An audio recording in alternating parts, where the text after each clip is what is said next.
Hello mga boss, ngayon ay may pull out ulit kaming sidecar. Ito po yung sinasabi ko sa inyo na aming back-to-back na ang category po nito ay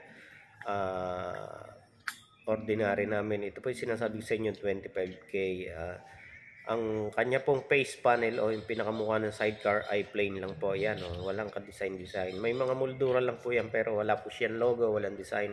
At wala din po yung pinto na yan. Pinadagdag na lang po yan sa amin ni Sir Zorens. No, so, tsaka yung flooring po niya ay pina-stainless din. Again, hindi po kasama sa ordinary kapag stainless ng flooring, mag-a-adjust na po ng price.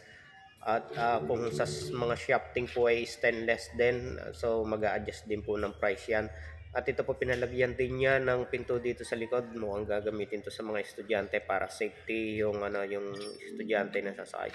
At ang kanya pong motor ay isang TMX 155. So mga lods, kung kayo magpapagawa, magsadya lang po kayo dito sa number 14441 Cardama Compound, Barangay Timbao, Binyan City, Laguna. At ayan po ang aming sticker. So maraming salamat po sa inyong panonood.